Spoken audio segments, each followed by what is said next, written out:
Before a predator makes a move, before the manipulation begins, before the exploitation starts, before they have said a single word to you, they have already made a decision, not based on who you are, based on what you are broadcasting.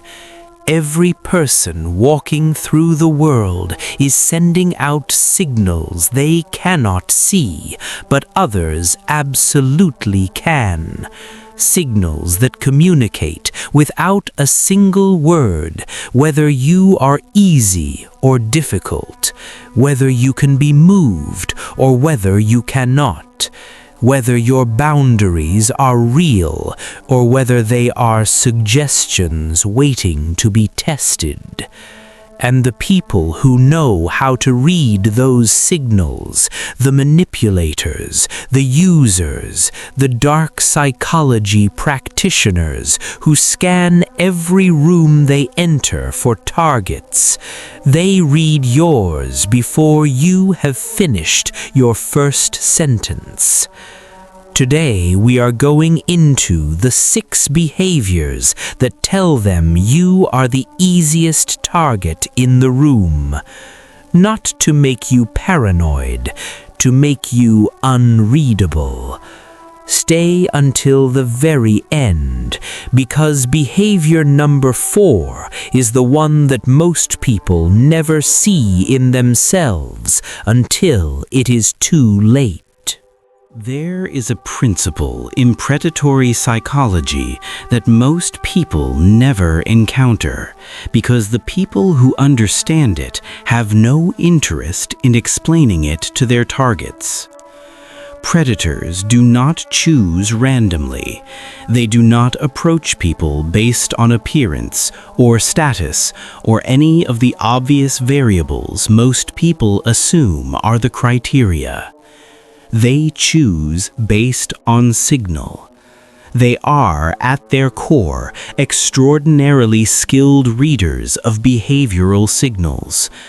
They have spent years, sometimes their entire lives, developing the ability to scan a crowd, a room, a conversation, and identify within seconds the specific patterns of behavior that tell them everything they need to know about whether a person will be easy to manipulate or difficult to reach. Marcus Aurelius understood this dimension of human nature, not as a predator himself, but as a philosopher who spent his life studying the full range of what human beings are capable of. He wrote in his private journal, "Begin the morning by saying to yourself, I shall meet today with meddling, ungrateful, arrogant, dishonest, jealous, and surly people." He was not being cynical. He was being precise. He was preparing himself not to be surprised by the darkness that exists in human behavior. And preparation, genuine, eyes open, completely unsentimental preparation, is the beginning of becoming the kind of person that predators scan and then look past. Because the most important thing you can understand about predatory psychology is this: they are looking for signals. And once you know what those signals are, once you can see them in your own behavior with the same cold clarity they see them, you can stop broadcasting them. Not by becoming cold, by becoming genuinely rooted, by building the internal foundation that makes the signals simply stop being true. The first behavior that tells predators you are an easy target is over-explanation. Watch what happens the next time someone questions your decision. A simple no. A simple "I am not available." A simple "I have chosen differently." How many sentences follow? Most people cannot stop at one. They give a reason, then a backup reason, then an apology wrapped around both, then a reassurance that they are not a bad person for choosing what they chose. By the end, the original decision is buried so deep under qualification and justification that it barely exists anymore. And the person listening, especially if they are someone who reads these signals, has learned something enormously useful about you. They have learned that your decisions require external validation to feel complete, that your no is not actually a no until you have explained it into acceptability, that you do not fully trust your own choices. And a person who does not fully trust their own choices is a person whose choices can be influenced, whose limits can be pushed, whose original answer can be negotiated simply by showing mild displeasure at it. Epictetus addressed this directly. He taught that the person who has internalized genuine values, who acts from a deep, settled, completely private sense of what they stand for, has no need to explain those values to anyone. The explanation is a search for approval, and the need for approval is the signal that predators are looking for. Stop explaining. Not because you are cold, because your decisions are yours. They were made for reasons you understand completely, and those reasons require no court appearance. The second behavior is chronic availability. There is a person in your life, possibly several, who you respond to instantly, whose messages you see and immediately prioritize, whose needs, when they arise, rearrange your schedule without discussion. And you do this not because they have earned that level of priority, but because the discomfort of not doing it, the vague anxiety of leaving them waiting, of not being there, of being seen as unavailable, is more uncomfortable than giving your time without thinking. This pattern, chronic, unconditional, almost reflexive availability, is one of the clearest signals available to anyone who knows how to read it. It communicates that your time does not have a price, that your attention is not a resource you have decided to allocate with care and intention, that your presence is simply available to whoever wants it whenever they want it, and a resource with no price has no value. Dark psychology documents this extensively. The person who is always immediately available communicates at the subconscious level that they have nothing more important than whatever you need from them. And people, even people who are not consciously predatory, treat resources according to their perceived value. What is freely available is taken for granted. What requires effort is handled carefully. Marcus Aurelius wrote, "Confine yourself to the present, not to the demands of everyone around you, to the present, to what is actually yours, to what actually deserves your attention in this specific moment. Begin treating your availability as the finite, genuinely valuable resource it actually is, not as a strategy, as an honest reflection of someone who has other things to do, other things that matter, a life that is actually full." The third behavior is visible emotional reactivity. Every time your face changes when someone says something uncomfortable, every time your voice shifts, your posture closes, your eyes reveal that something has landed, you have just drawn a map for anyone watching. A map that shows exactly where to press to get what they want from you. Predatory personalities do not attack randomly. They probe. They say something slightly off and watch your eyes. They ignore a message and measure how long before you follow up. They make a comment designed to produce a reaction and observe precisely what reaction it produces. Every visible reaction is information.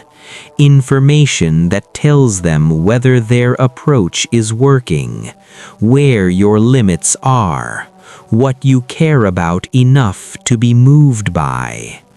And once they have that information, once they have mapped the emotional geography of your interior, they can navigate it without your permission.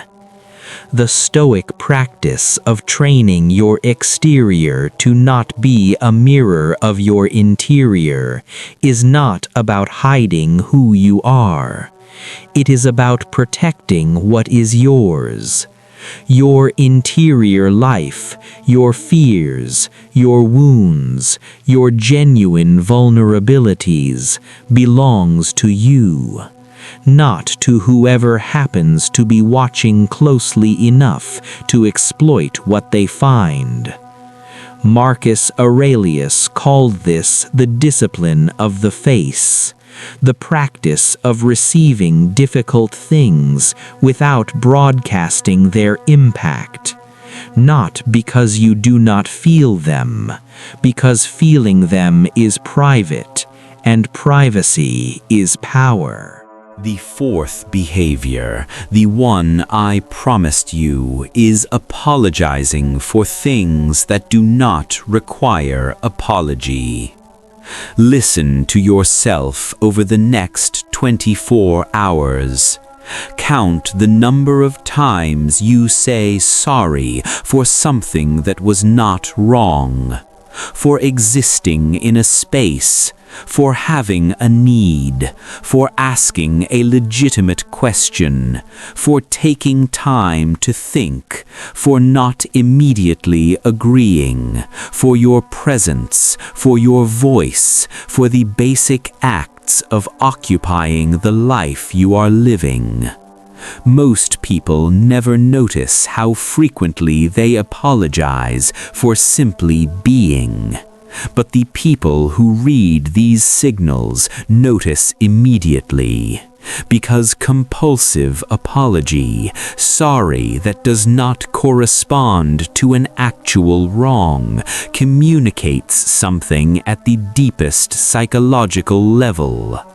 It communicates that you believe your default presence is an imposition, that you are taking up space that you have not fully earned, that your existence in some fundamental way requires the permission and forgiveness of the people around you.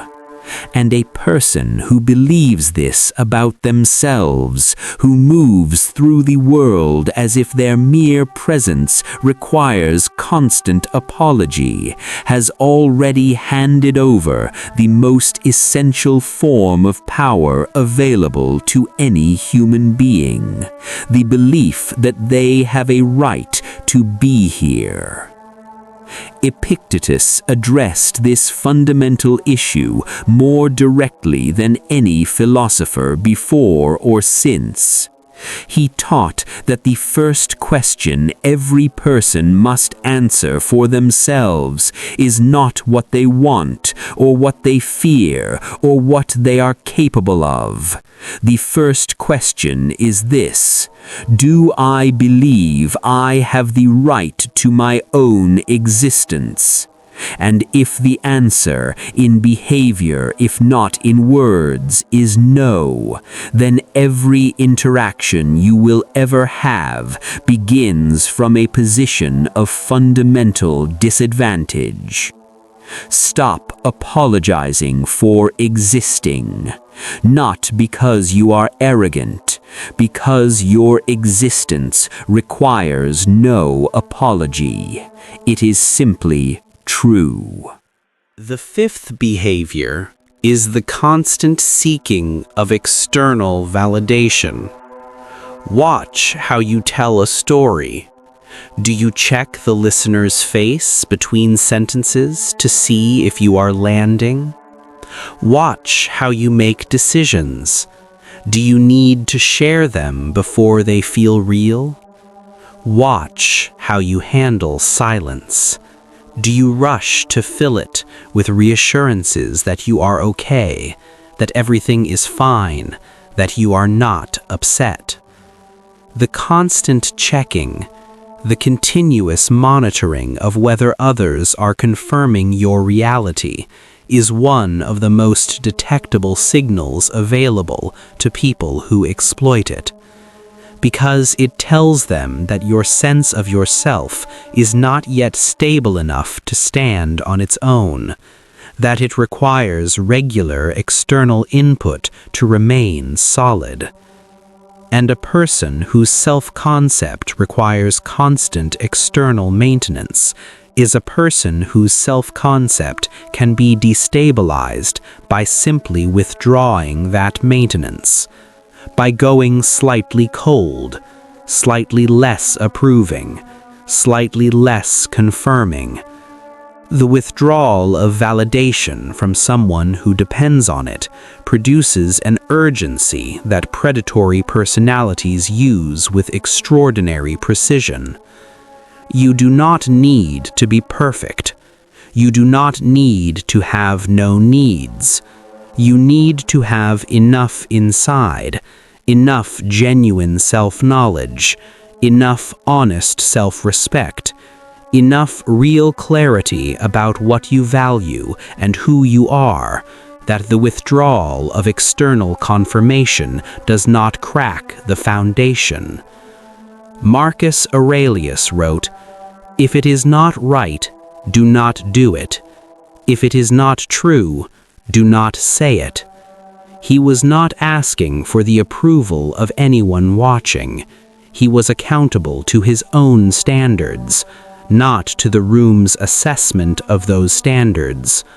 That is the internal stability that makes the signal disappear. The sixth and final behavior is tolerating what you have already decided is intolerable. Think about the situations in your life right now where someone has crossed a line you said you had, where something is happening that you have told yourself and possibly others is unacceptable, and is still happening, because you are still there, still engaging, still hoping that something will change without you having to do the difficult thing of enforcing what you said your limit was. Nothing signals weakness to predatory psychology more precisely than this. Not the limit itself, the gap between the stated limit and the actual behavior. Because a person who says they will not tolerate something and then tolerates it has just demonstrated that their limits are negotiable, that their stated boundaries are starting positions rather than actual lines, And once someone knows that your limits are negotiable, once they have seen the gap between what you say and what you do, they know something about you that you cannot take back.